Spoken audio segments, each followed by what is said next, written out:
In this lecture, we'll be exploring another data structure called stacks. Now, stacks is based on LIFO principle, that is last in, first out. And here it involves two kind of operations primarily. Push is used to add items to stack, and pop is used to take items from the stack. Now in this one, we have created a custom stack. Even though C# does provide a stack data structure, we'll be reviewing that as well. But just to understand the nitty-gritties of a stack, we have created our own implementation. And here you can see the stack class.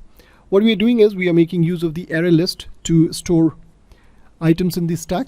And here's the constructor that we have. We are initializing the array list. And then we have count, which is going to return total number of items that is there in the stack. Then we have push, which is used to add items to stack. And we have pop to take out the item from the stack. And then we have clear, which is going to clear out the list. And peek is going to give you topmost item that we have in the list.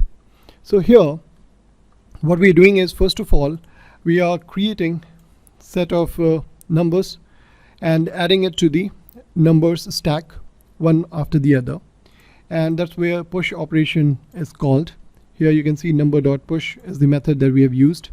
After that, we are doing a pop operation in which we are popping out one item from the stack. And then we are counting the total number of items in the list. After that, we are doing the peek operation. And finally, we are clearing out the list and seeing what is the exact count remaining now. So let's run this first and see it in action. So here you can see the push operation. And after that, we are doing a pop, which is giving you the value 96. So that was the kind of last item inserted in the stack. And that's the reason why it was shown first, or popped out first. Total count, as you can see over here, is 10. And here we are adding 11 items. So you can see 0 to 10 less than equal to 10. So after popping out, the total number decreased to 10. That is one less. And here we are doing the peek operation. So the next item in the list after popping out was 14. And that is what we showed over here.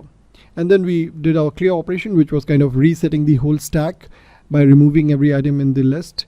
And here's the final count that is coming up after the clear operation, that is 0. So let's go ahead and do one more change over here before we move on to the stack. So here what we'll do is, as you can see, we have added these numbers. We'll do a count over here as well. So after adding, let's go ahead and do a count. So here's the total count. Now if I run this, so you can see the push operation has inserted 11 items, and after popping out, the total count is now 10. So that's what I was trying to explain. And now let's go ahead and see how we can make use of the built-in stack class, which is provided by system.collections.generic namespace. And here you can see we have stack. And remember, when we were discussing generic, we mentioned that there is a template which we can use to create a specific kind of collection. Now here the collection that we are creating is stack, and this is of type string. Now if I take you to the stack definition over here, you'll notice that we have few methods, like you can initialize a stack, empty stack, or you can initialize it with a capacity or a collection. And then obviously we have the count method, which is going to return the total number of items in the stack. And here we have peek and pop that we just now explored in our custom implementation. Similarly, we have push. And apart from these common methods, we also have some add-ons. For instance, you can convert the stack to array, and here you can do a copy to.